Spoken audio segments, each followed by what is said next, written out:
Hello and welcome to your daily oracle reading for Wednesday, August 26th, 2020. I'm Linda the Lightworker. I'm a shamanic practitioner and I make these daily videos so we can all stay on a purpose-driven path, living one day at a time, doing our best not to get caught up in a lot of the nonsense that's happening out there in the world, really taking good care of ourselves. So if this is your first time stopping by, thank you for being here. All the info about me is down below in that diddly-do box. LindaTheLightWorker.com is my website, or you could email me directly, LindaTheLightWorker@gmail.com, and I'll get back to you just as soon as I can. All right, today I'm doing a general reading for all of us, and so take what you need and leave the rest. I'm working with, I'm sorry, I'm playing with my lighting. I wanted to get it a little better. I got some funny things happening, but it's okay. All right, today I'm working with a Gregory Scott tarot deck, which has just recently been released. Listen, if I was going to rate a tarot deck, this one is 5 stars. So all that info is down below in my descriptions box. And this deck is available on Amazon and on other platforms. I think his website, so check that out. All right, the first card today, we actually have 2 cards that came up together with our first card. Is this 4 of Wands. Now we've seen this before. This is the invitation to happiness. 4s are traditionally like a real celebratory number. In 4 of Wands is always like a big celebration typically. So big celebration here with a wedding is about making a commitment. Or where are you in the story? Are you just assisting this commitment here? Are you always a bridesmaid, or is this your wedding? Who's getting married there? That's the real question. But this is about creating your happiness. It can be making a commitment to yourself about putting your happiness as number one. Now, here's something interesting. You know, we're not designed to be happy every day of the year. It's okay to have a range of emotions. I mean, we're human beings. We do have free will, though. And oftentimes, what came up with this card was the 2 of Cups as well. And look at these guys. They're celebrating like, here's the commitment ceremony and here's the celebration party afterwards. So really, it's a wonderful time if you do want to plan a wedding or an event where you might be able to celebrate with a few people, 3. This looks like it's an okay time. It's a great time to do that. But this is about you celebrating and being in your moment. Like, this is your moment to celebrate. I know some of you are saying like, sure, Linda, whatever. Who wants to celebrate today on Wednesday?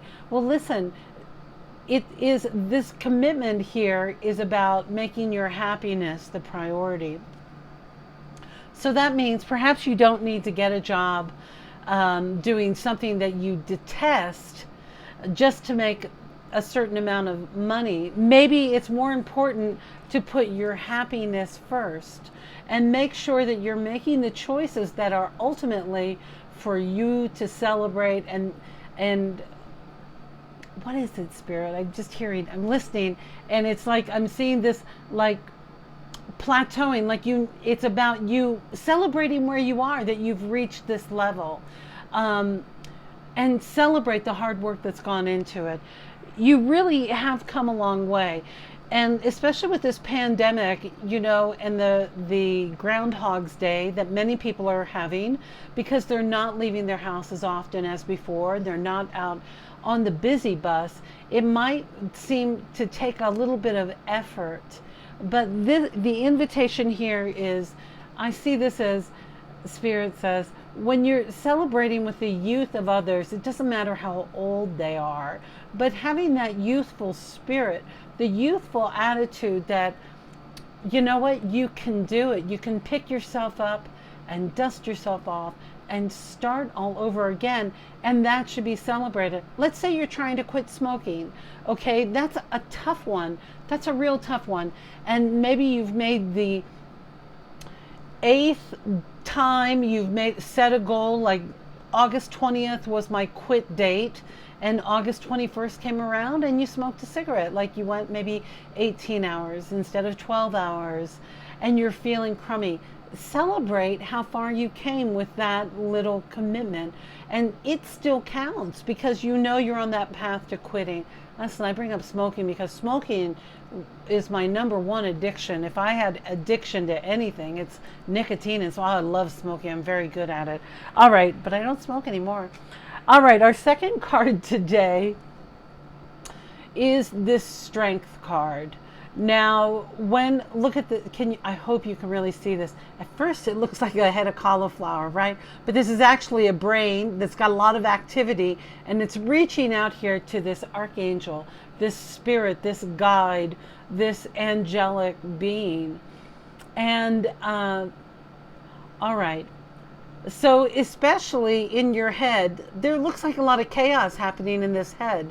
And he's reaching out to the angels for help. Strength.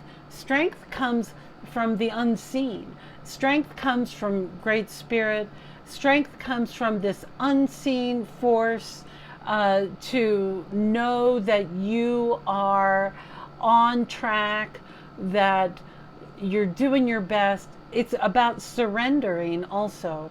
The strength is knowing when to ask Spirit for help, or ask God for help, or call on your angels. Strength, it's so interesting. I'm seeing this. The first image I had when I saw this card was Dr. Stephen Hawking's, who passed away a few years ago. And one of the things that he was starting to believe in God, this man of science, and I see this brain as a scientific brain still reaching out to that God. And he couldn't identify God in any sort of human, sort of angelic form, because it was just a force that could not be named, but it was outside of any sort of measure that still had an impact, right? And he was like one of the greatest minds in physics. So thinking about that, and even how someone as smart or intellectually smart still reached out to God. It's not an intellectual game, having a sense of faith, or turning whatever is troubling you, or these woes, or maybe you've been overthinking and you're not able to tap in to your happiness. Maybe you need to turn those thoughts over to God or Spirit, or whatever great mysterious, however you identify in your prayer practice. That's the invitation here. That's real strength, is knowing what we can take on ourselves. It's that sobriety prayer, right? Of knowing what we can change ourselves, and having the wisdom to know what we cannot change. And then the invitation is to turn that over. And that's true strength. And then when we offer it as a prayer, to really release it and allow God to work that secret ingredient, whatever that may be. All right, our third and final tarot card for today is this powerful King of Swords. Now, the way Gregory's lined up his tarot deck, this is the last card in the minor arcana, and it is the last card in the tarot deck, which often means a completion of a learning of a lesson. This is possible. When I see all these books around us, it is about book smart. My gosh. Oh, maybe the intellectual, right? The intellectual part of you is saying, I want to hang out with any friends. I don't want to have fun. I have nothing to celebrate. And your intellect needs to let that stuff go. Let that judgment go. Because what this King of Swords is, this is an inside job. And the suit of swords represents the air signs, which are Aquarius, Gemini, and Libra. And so this might be especially true for those of you with that in your chart. But what he's sitting on, those could be law books, reference books, like quoting. It looks like with this guy, either you go by the book, or I'm going to pick up my sword and we're going to fight about it. But sometimes laws do need to be in place, or a certain amount of knowledge needs to be reached so that you can lay down your sword, right? So that's the invitation here. And the intellect can get overly crowded sometimes. When we start thinking our problems, right, they start taking over all of our thought patterns. So do your best to try and muster that energy to that joyful celebration. I remember last week when we had this card, I said, draw on a ceremonial event or something where you were celebrated to find that happy place, right? If you're unable to create that happiness spot, draw on a memory. That's what Spirit's saying. Go to that memory. Go to that happy place. Listen, if I'm ever having trouble, I used to be a hippie. Used to. Whatever. No such thing as a recovering hippie. But when I was a hippie, I had a Volkswagen pop-top camper, and I ended up camping in Colorado for like 6 weeks one summer. I just had the best time. Like when I need to go to my happy spot, it's always in Colorado with my pop-up camper, and one of my most fun soul sisters was with me, and we spent camping with 4 scientists, right? Like, it was insane. It was so much fun, and these guys were just really brilliant. It was all about picking the brain and talking, having conversations about God. It was really an amazing time. So just to really find what's your happy memory? What's that one? Some people might be holding a child that they birthed, or having tender moments, making a commitment, having a relationship, whatever. What's your happy moment? Draw on that if you're struggling, and you'll be able to deepen that happiness practice. And if at all you can celebrate with any others, please do so.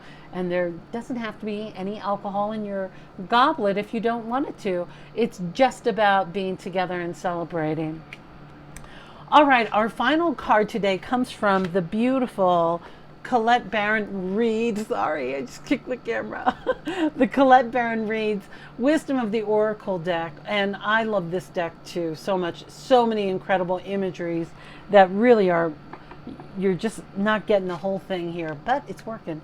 So we have number 39, New Life. And look at her. Look at all these emotions with this arms up and celebrating. Look at this. Look at your new life. Look for new inspiration. New opportunities are still unfolding. Listen, little tomato, if you've been working on something and it hasn't worked out yet and you're feeling down, don't give up. It's like that quitting smoking thing. You just got to keep trying. Don't give up. That perseverance is important. Celebrating what you've achieved so far and trusting that the next logical step is going to show up, and you don't even have to think anything beyond the next step, because it'll all work out. We don't have to know everything. That's what God's there for. Thank goodness. Oh, that's a load off. Wow, well, what a big day. It's really a good day to keep your mind in check and make sure we're able to turn that stuff over and let God, the universe, Great Spirit, Creator, however, your higher power, whatever you call that energy, turn it over and let that good stuff unfold. All right, my dear, that's our reading for today. Sounds like a pretty busy Wednesday, but you can do it. My goodness, you've been through so much. You have done such a great job to get here today, and I'm so honored that you're a part of this little community. If you're one of my new subscribers, thank you. We just hit 250 subscribers, and that's really a big deal to me, because I know you're here because you want to be here, and I'm just grateful, and I love you so much. So keep doing your good work. Remember to say nice things to yourself and drink a lot of water. And if you're feeling a little stressed out, just slow down. Maybe apply some moisturizer, because then we're getting some human touch and right back into our own bodies today. All right. I love you, and I look forward to seeing you next time.